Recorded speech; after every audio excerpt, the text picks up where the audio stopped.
Welcome back, everyone. 138 MMA here. And first off, if this is your first time to the channel, thank you so much. But for all you returning people, all of you lovely folks, thank you for returning to this channel. I appreciate you all very much. And I appreciate that most of you have probably already hit the like button. But if you haven't, I appreciate it. Thank you. All right. So today we're going to break down UFC on ABC 4, I believe is the official title of this card. A lot of people are talking about UFC Charlotte or UFC North Carolina. And I don't know about you guys, but I can't say North Carolina without thinking about that Petey Pablo song and then just hearing him yell North Carolina. So, I don't know.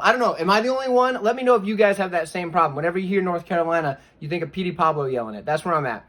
But anyway, thanks for checking out the video. We got this whole fight card, prelims to main event. You can find me on Twitter, 138MMA, patreon.com/138MMA, and you can find me over on Tapology, same name as always. So I'll see you guys in the first fight right after this. Ladies and gentlemen, boys and girls, children of all ages, 138 MMA proudly brings to you the hottest picks in the world! Slated to kick off the card in the women's bantamweight division with Tanara Lisboa making her UFC debut to take on Jessica Rose Clark.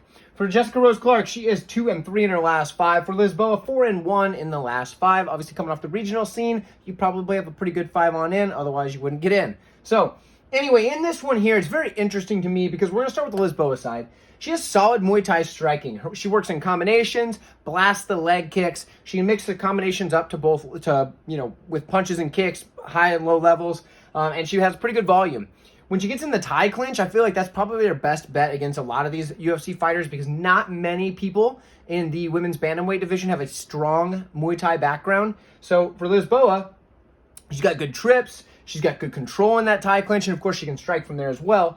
On the ground, though, she's a little bit untested from her back, but on top, she does have heavy top pressure and some pretty good ground and pound. Now, here's the thing. She's beaten pretty low-level competition, and she does have a couple of losses, as you see. Those are pretty big step-ups. One of them was, to Norma Dumont, and I believe it was her first fight. So, yeah, okay, Norma Dumont's getting wins in the UFC. It makes sense in your first professional bout that you don't beat Norma Dumont. I get it. So, a little bit unsure on the competition level there, and I do imagine that if Clark gets on top, Lisboa is going to have a little bit of trouble there. So, for Jessica Rose Clark, though, she's all offense and no defense. And why do I say that? Well, let's start with her striking. She has good striking, good forward pressure, and she's going to come forward with boxing combinations, and she looks good doing it. But the problem is she just eats punches because she doesn't have striking defense. On her wrestling, she's got pretty decent wrestling, and she's good on top, but the problem is she doesn't have any submission defense. So she just, all offense, no defense. All 3 of these losses are just no defense. The last 2 were armbar losses. I don't think she's going to worry about an armbar off her back from Lisboa. I've heard a lot of people saying that Lisboa is good at jiu-jitsu and stuff. I feel like people are just kind of guessing because she has a submission win on her record. I don't see that as much as I don't see the big grappling threat from Lisboa. I could be totally wrong, but from what I've seen, she's more of a Muay Thai striker. So that's where I'm at. Now in this matchup here, I would like to pick Jessica Rose Clark because I think she's pretty and I would like to root for her. But I'm not going to. I'm going to take the unknown commodity in Lisboa because I think she's going to be able to get it done with that Muay Thai striking, work the clinch, and if it does get to the mat, I think it's because she's tripped Jessica Rose Clark from that clinch, gets on top, and is able to start working ground and pound from there. I do think that Jessica Rose Clark has a really good chance if she comes out with a wrestling-heavy game plan, but sets it up with her striking. Sets up the 1-2, and then duck under. 1-2, duck under. If she's doing things like that to work to get the takedowns, get it up against the cage, drag it to the mat, and just try to stay on top with as heavy of pressure as possible, not posturing up too much, just kind of boring decision, I think Jessica Rose Clark wins this no problem because she's been on top using that pressure. But she probably isn't going to do that. So for that, I'm taking Lisboa. And I probably spent too much time on this fight, so let's move along to the next one. Let me know who you have, and I'll see you there. We have Brian Battle taking on Gabe Green in the welterweight division. Battle's 4-1 in the last 5, 3-2 for Green, and there is a pretty big, pretty sizable height and reach advantage on the Brian Battle side. He's 6'1" with a 77-inch reach as opposed to the 5'10", 73-inch reach of Gabe Green. Now, this matchup here has been very interesting so far. I've heard a lot of people on Twitter immediately jumping on the Gabe Green side, and let's go ahead and see if that's the right side to be on. So, Gabe Green, he's a good striker. He's going to be always pumping out that jab, just constantly throwing his jab, working forward. just tons of forward pressure, throwing the volume, throwing in combination, and he does have pretty good power as well. But he eats a lot of shots on the way in. The good news for Gabe Green is he's a pretty durable guy. But man, sometimes some of the shots he's eaten, that Johan Lioness fight, everybody is like, yeah, oh, he beat Johan Lioness. That fight gets stopped by most referees. So, yeah, I guess he did win the fight, but man, that fight gets stopped by like 9 out of 10 referees, okay? It's like the dental association. 9 out of 10 dentists recommend this toothpaste. 9 out of 10 referees stopped that Johan Lioness fight when he just absolutely blasted Gabe Green. So yeah, he's durable, but it only goes so far because a referee still will just jump in a lot of times early, like we've seen them do quite a bit in the last couple of weeks. Don't get me started on that. My boy's getting wrecked by these stupid referees. Anyway, he's got good jiu-jitsu as well. So if he ends up on the bottom, he's going to use his submissions off of his back. And if he doesn't get the sub, a lot of times he uses it to get the sweep. He'll look for things like a Kimura for the sweep. You all know about that. Or he'll start, fishing for an armbar, use it to get out, use it to go on top. Things like that is what he'll use to kind of get on top or get back to his feet if he wants to do so. So the submissions for him, he has the option of sweep or escape. On the Bryan Battle side, also a good striker. He strikes in combination, mixes his punches and kicks very well. He's got good volume, but he also can't block a shot with anything but his face because neither guy wants to do that. It's weird. But he's also got a good chin, so don't count him out there. There's somebody with a very loud boat in the background, so if you guys can hear that, I'm sorry about it, but I can't restart this now. He also has good grappling. He's going to look for chokes when he's on the ground, when he's on the mat. What he's going to do is he's going to try and fish for those and use those to help get back up. Sometimes it works, sometimes it does not. But he's got cardio to go for a dozen rounds, let alone 3. Here's the thing, guys. I think a lot of people are on the Gabe Green side because of that short notice matchup that Bryan Battle took against Rinat Fakhretdinov. Here's the thing, though. It was short notice against a guy that is known for just shooting a whole bunch of takedowns and holding the guy down. So, yeah, short notice. Dude took Bryan Battle down a bunch. Battles got rode out like that. It's what happens sometimes. I don't think that means he's just terrible. I mean, I know his takedown defense hasn't always looked the best, but I don't think it's really that bad. It was just kind of, there was no game plan coming in other than, yeah, I guess I'll take this fight on like a couple days notice, whatever. And that's what happened there. From what I could see. I could be wrong. I don't think he's going to look that bad against anybody that just shoots a takedown on him. And Rinat Fakhretdinov does shoot pretty good takedowns. Obviously, I mean, dude shoots a dozen of them. He lets people up, but he shoots a dozen takedowns per fight, it seems like. So for me here, I think on the feet, Bryan Battle is going to probably have the better chance to win this here because he's the taller, longer guy. He strikes very well, and neither guy can block a shot. If it goes to the mat, it's a little bit trickier, but I don't think Bryan Battle is as lost on the mat against a guy like Gabe Green as he is against Fakhretdinov. So for me, I'm going to take Bryan Battle. I think he's going to be able to win the fight on the striking, and I think he's going to be able to do enough on the ground to either win the round, get back to his feet, or, just not get demolished like he did against Fakhretdinov. Give me Bryan Battle here. I know nobody else is on him, but you know what? I stand alone. It's okay. There's a couple spots on this card I'm going to stand alone, and that's all right. I'll see you guys in the next fight. Let me know. I know a lot of people don't like the women's MMA, but I'm here for it. I enjoy it. In fact, some of my best picks come from the women's MMA. So if you don't know how to bet women's MMA, check this channel out more, and you'll see some good plays.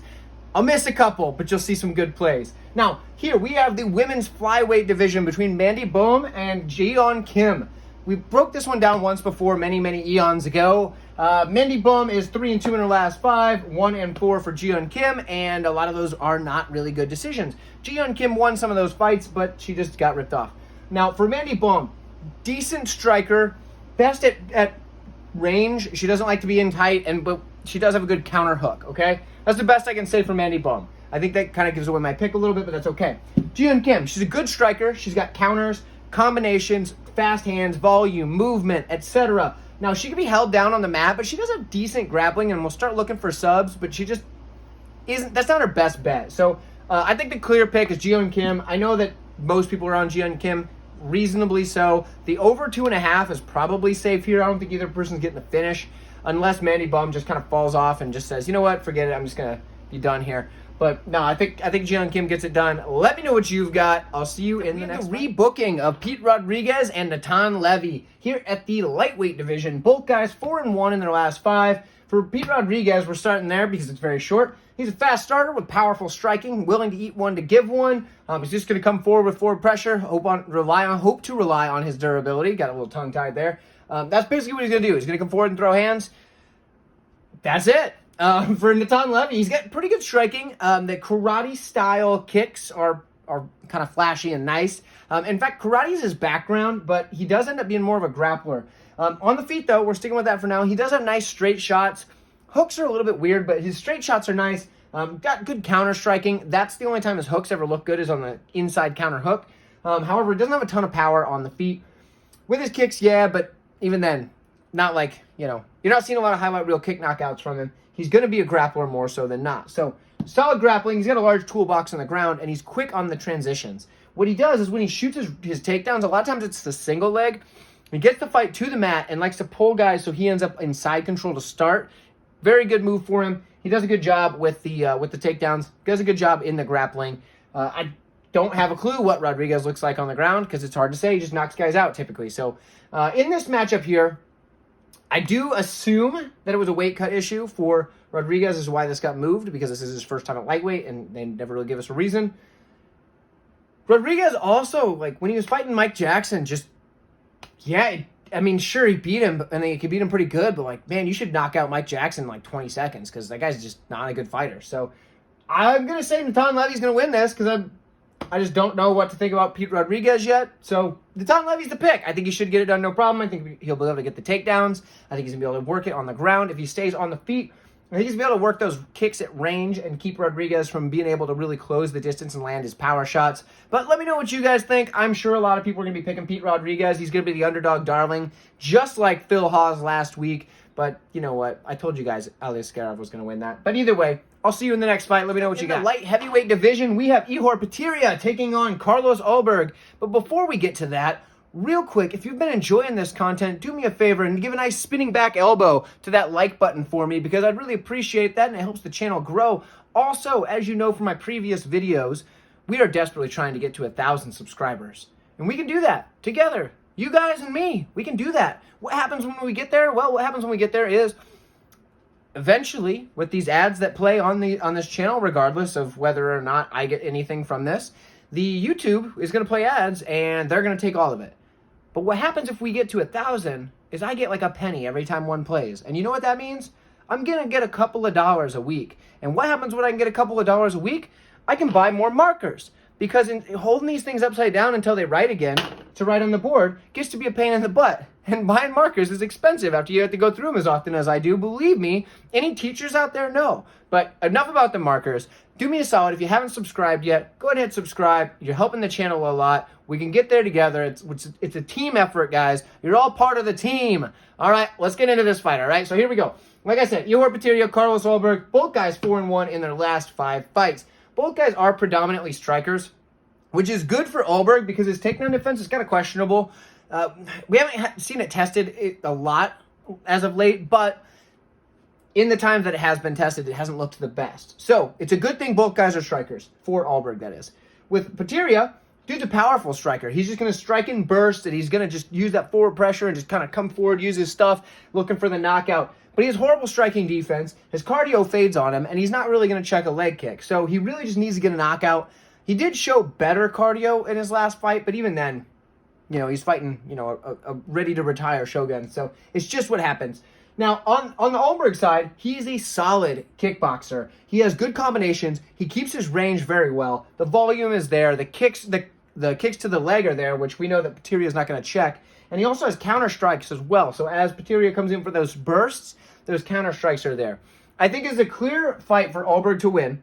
I think he gets the win here, unless we see Potieria come out there with, call him Ihor Nurmagomedov per se, and just start shooting takedowns like crazy. And even then, I don't imagine that it works as well as in my head that works. You know what I mean? He doesn't just come out there with one of those wigs on and all of a sudden he can just shoot takedowns. Anyway, Carlos Ulberg's the pick. I spent way too much time on this one. Let's go to the next fight. This is the toughest fight on the card for me to make a pick. And in fact, I still haven't done it. So I'm going to hopefully talk myself into one of these guys by the time I'm done talking here. In the bantamweight division, we have Douglas Silva de Andrade taking on Cody Stamann. Now, Stamann 2-3 in the last 5, but those 3 losses are some darn high-level competition. So it looks worse than it is. He still has 21 wins in his career, so not so bad. Now, 3-2 for the De Andrade side. There is an age discrepancy. 37 years old at bantamweight is quite old. However, the 33 on the other side for Stamann should be kind of towards the end at bantamweight, but not really. He's in that last year where it's kind of a bridge year. Now, for Andrade, he is much taller and longer, so he's 5'7" with a 68.5-inch reach, as opposed to the 5'6", 64.5-inch reach. Stamann's got them stubby little arms. Now, for Stamann, he is a solid wrestler with good top control, but the takedown volume is what's the most important thing. He's going to use his cardio, which he, little plus there, let's put that on there. He has good cardio, and he's usually going to keep shooting takedowns, and he's going to take guys down, and if they get back up, which we know that Andrade is going to do, he has that pretty good jiu-jitsu, but he uses it to get back to his feet. And because of that, Stamann's going to have to shoot a lot of takedowns to do that, and I think he probably will. I don't think that's a problem for him. But on the feet, see, Stamann probably has the ability there to get the win. On the feet, it's a little different. Now, Stamann's got good boxing, and he's improved quite a bit over his last few fights. We've seen it with some nice, crisp combinations. He even got a knockout in there somewhere. But the volume is kind of his best thing when it comes to the striking. For Douglas Silva de Andrade, the dude is just aggressive forward pressure, tons of volume, hits like a gosh darn truck, and he does not care if you hit him on the way in. Now, here's the deal. Dude has 20 KOs out of 28 wins. 20 KOs. I'm messing up my writing here. 28 wins, 20 KOs. That's nuts. So, Stamann better be on his best behavior or he's going to eat a punch right to the face and he's going to sleep. So, I just talked myself into it. I'm taking Douglas Silva de Andrade because I think he's going to knock out Cody Stamann at some point in this matchup when he's just throwing bombs, because that's what he's going to do. And he's going to come forward, and if Stamann doesn't just get on top and lay on top, I think Douglas Silva is going to be able to get the knockout. So that's where I'm at. I could switch. If I do switch picks, I don't know if you guys watched it last week. I was on that live stream right before the fights with all the fellas. Let's put it that way. Johnny from Johnny K Picks, Cody from Blood Money MMA Bets, and Patrick from Addicted to Combat. All of them fellas were there. I gave out my final picks, and I actually switched two, and both of the two I switched. I picked Parker Porter, and I picked Bilal Muhammad. Both of them got the win. So, hey, I made two good switches. So maybe if I switch some here, I'll either put out a video or I'll be on somebody's live stream, but I'll let you know here and on Twitter if that is the case. So anyway, on to the next fight. Don't forget to tell me who you've got. And for the heavyweights, we have Carl Williams taking on Chase Sherman. Sherman 1-4 in the last 5-0 for Williams. Sherman, he's a good boxer. He's got volume and movement on the feet. He's going to slam leg kicks at guys, and he's just not going to block anything and just get hit in the face. But he is very durable, so that's fine. Now, on Carl Williams' side, he's a solid wrestler with good takedown entries. He's very quick on those takedowns as well. Once he gets on top, he's got good control. We saw that in the Jimmy Lawson matchup, where everybody thought Lawson was going to win that fight for the simple fact that Jimmy Lawson was a very high-level wrestler, and guess who out-wrestled him? Carl freaking Williams did. So Carl Williams has got a darn good wrestling. Not only that, but he's got decent striking. He's got a good clean jab, and he's a pretty powerful dude. I don't think anybody's on Chase Sherman here. I'm picking Carl Williams. It's not that Chase Sherman's terrible. This just is a horrible matchup for him. Carl Williams is going to be able to take him down. Chase Sherman's takedown defense is it's all right, I guess. But Carl Williams is going to be able to get on top.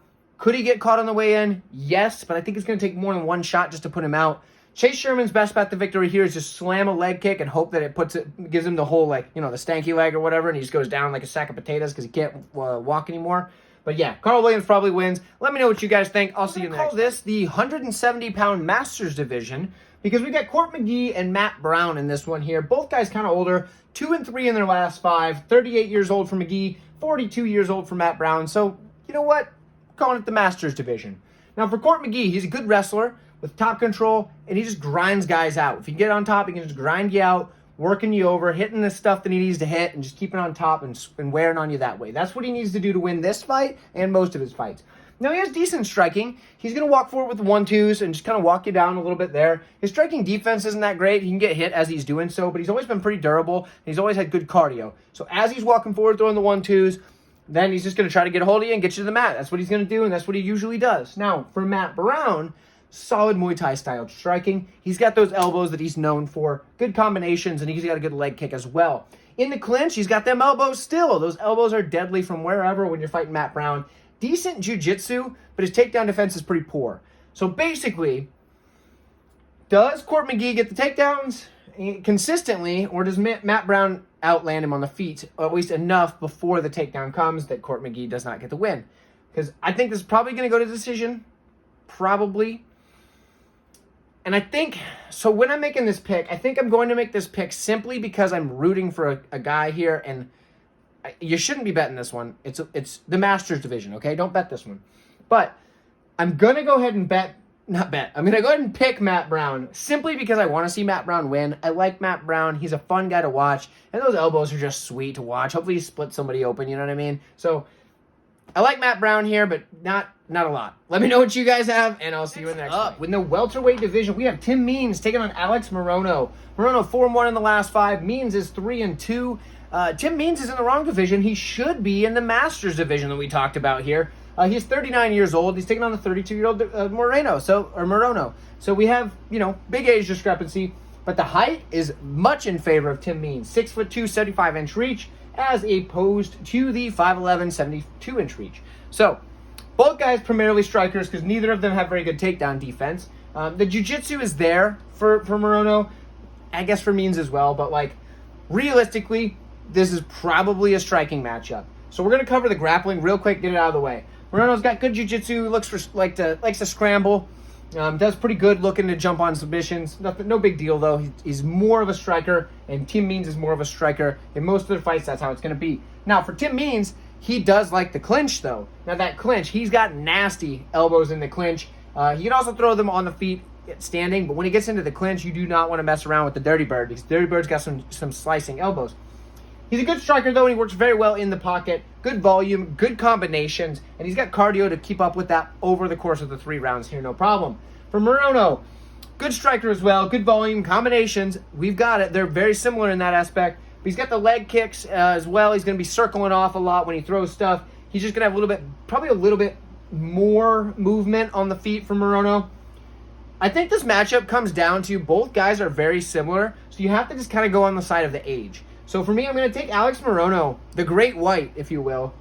The Great White over the Dirty Bird. We're going Alex Morono. Let me know what you have. Let me know if a Masters division is something you'd want to see in the UFC. I just thought that'd be a good idea. But let me know. I'll see you in the next weight matchup on this card. We have Daniel Rodriguez taking on Ian Machado Garry. 4-1 in the last 5 for Rodriguez. 5-0 for Garry. Now, Gary's 25 years old as opposed to the 36 years old of Rodriguez. So there's a big age discrepancy there. 11 years if you want the math to be done for you. Now, Daniel Rodriguez, he's a good boxer with a solid jab. He's basically just going to move and jab. I guess it'd be this way for him most of the time, but he's going to move and jab. He's just going to kind of stick it, and move. Stick and move, all right? He keeps it very simple, works the basics. After he sets up that jab, he's going to start doing the 1-1-2. He's just going to, drop the 2 off of a fake of a jab, whatever he's going to do. And when you come in close, he's going to throw that rear hook, and that's what he's going to go for. Now, Daniel Rodriguez, very simple in the striking, but very good in the striking. When he goes to the ground, good Brazilian Jiu-Jitsu, not top tier or anything, but good Jiu-Jitsu, and he's got good front choke. So basically, he's going to catch guys as they're trying to shoot takedowns, sprawl out and look for the choke. That's what he's looking for. Now, for Ian Garry, he put in a striking clinic in his last matchup, aside from the fact that he just leaves his chin right out there to be smashed. So, slick striking, super accurate, works in combinations, works to all levels, whether it's the body, he's got to kick the leg, he's going up to the head, whatever he's got to do, whether it's using his hands or his kicks, he's doing it all. Good volume in doing so. But like I said, striking defense is horrible, and he just leaves his chin up as he exits the pocket. So he'll come in, throw his strikes, and if he doesn't drop you, he's going to come back out and just, look at me. That's what he does. It's horrible. But he's got a judo background and good wrestling to go along with it. So when a lot of times when his opponents are thinking strikes are coming, he'll go in and shoot the takedown and get the wrestling. Now he did that a lot more before the UFC, but he's done it a little bit here. He was able to use his wrestling against Kanan just to kind of mix things up when he needed to. But for Ian Garry, I think the youth, the speed, and I think I hope for his sake that he learned a little something from that last matchup. Probably not, but let's hope he did for his sake. I'm going to take Garry to win. But I'm not looking past this one. I'm not going to throw Garry in a bunch of parlays just because he's a big favorite. Rodriguez has a real chance at winning this. But sometimes he just makes fights just a little bit too close for my liking. So I'm going to take Ian Garry as the winner here. Let me know what you guys think. I know there's a lot of people that are probably on the Rodriguez side, and I don't blame you a bit. I might switch my pick. But for now, I'm on Garry. Anyway, let me know what you got. I'll see you in the next one. Once the main event, now it's the co-main event. We have Anthony Smith taking on Johnny Walker in the light heavyweight division. Both guys 3-2 in their last 5. Johnny Walker's a giant. He is 6'6" with an 82-inch reach. And Anthony Smith's a big dude in his own right at 6'4", 76-inch reach. But the height and reach goes to Johnny Walker. Now, this is a very interesting matchup to me because we have Johnny Walker, who's a very explosive striker with a crap load of KO power. The dude's got 16 KOs out of his 20 wins. So, dude's knocking people out. He does strike in flurries, but the volume isn't always there. Sometimes he can just be standing there not doing anything. But when he does come forward, it's very wild and kind of unorthodox style of striking. So, it's good and bad, I guess. But yeah, Johnny Walker's striking is his best path to victory in just about any fight because he's such a freak athlete with such athletic striking that is going to kind of get the job done or it won't. Now, he's improving his jiu-jitsu, and that's a good thing to see, but I don't think it's going to do any good against Anthony Smith, who's very, very good in the jiu-jitsu department. So with Johnny Walker, though, we all know the chin concerns. We know he's inconsistent. We don't know what Johnny Walker we're going to get. We don't know if he's going to be leaving the arena without his shoes. We don't know what's going on for Johnny Walker. So, you never know. Now, on Anthony Smith's side, he can be frustrating at times because he's a good striker with high volume. And he looks great moving forward. When he's walking guys down with those big 1-2s, comes in with the big heavy elbow, lead elbow, whatever he's got to do, dude looks fantastic. But if he's going backwards, he is not the same striker. He, for whatever reason, just striking moving backwards, he just does not have it as well. And when he gets his back up against the cage and does that thing where he's just trying to like kick and just like stay there, dude's a sitting duck, and I hate it because he doesn't have to do that. He needs to do what he started to do against Ankalaev. Now, all of you that are like, oh yeah, Ankalaev won, Anthony Smith broke his damn ankle and still made it to the second round. So that's all right. That's not bad. He's a durable guy. But either way, for Anthony Smith, if he needs to do what he did to Ankalaev at the beginning, aside from break his ankle, come forward and just put the pressure on guys, and he looks like a world beater. But then, in some of his fights, he just backs up. And that's not good. We don't want to see that out of Anthony Smith if you're backing Anthony Smith this week. But yeah, like I said, he works those elbows, and he does have a really nice front kick. I just hate it when he's doing it up against the cage. You know what I mean? Jiu-jitsu, we've already talked about it. He's got very good toolbox here, but the problem is he sometimes is content to stay there. Basically, when Anthony Smith is playing defense, I hate it, and he's going to lose the fight. But if he's playing offense, when Anthony Smith is on offense, Anthony Smith is a killer. We've seen him finish. He's a finisher. This dude finishes fights. Out of his 36 wins, 33 are finishes. 33. You know what that means? The dude's a finisher is what that means. It's like 15 or something like that is knockout and 18 is submission, or maybe I got that backwards. I don't know. But the dude finishes guys, and that's because when he's going forward, he's very good. When he's grappling offensively, he's very good. But when he gets content to play defense, whether it's in the striking or the grappling, he's going to lose the fight. Now, in this matchup here, what do I think happens? Guys, I think Anthony Smith is getting this one done. I think he's learned from his mistakes. I don't know if you guys saw in the Believe You Me the other day. I was one of the questions on there, so whatever. So I do watch their show, and it was going into the Ankalaev fight. Going into that fight, Anthony Smith said he's going to put pressure on that guy, and that's exactly what he did when he came out. I've got to assume that means he's learned that he's not as good going backwards, and then he needs to put pressure on guys. If he puts pressure on Johnny Walker and makes Johnny Walker go off the back foot, he takes away a lot of that athleticism. And I think he's going to be able to get it done if he does that. And maybe he even ends up offensively wrestling in this matchup. And if he does so, Anthony Smith should get this one done. I'm taking Anthony Smith. I think he gets it done. The guy's still got a title run in him. If he wins here, he probably gets a title shot. Or maybe not, but the division's kind of just empty. Like, there's not a lot there. Teixeira retired. Alex Pereira's coming up there, but I don't think he's getting the next title shot. Maybe he is. We still don't know what's going on with Yuri Prochazka. I'm taking Anthony Smith, and I think he gets a title shot after this win, and if not after this one, I think it's the one after that. Let me know what you guys think. If you think I'm crazy, that's okay. I know everybody's on Johnny Walker this week, but I'll see you in the main event. I think we'll agree on that. We have made it to the main event of the evening. In the heavyweight division, we have Jairzinho Rozenstruik taking on Jailton Almeida. And do me a favor, this is the last reminder, show that like button you mean business and punch it right in the face. We have 5-0 Jailton Almeida taking on 2-3 Rozenstruik. Now, Rozenstruik, he is fighting some of the best competition in the heavyweight division, so it makes sense that he loses a couple of them here and there. For Almeida, he's been steamrolling everybody on his way up the ranks, fighting some of the, not the highest level, but that terrible competition in the heavyweight division, as well as the light heavyweight division early on.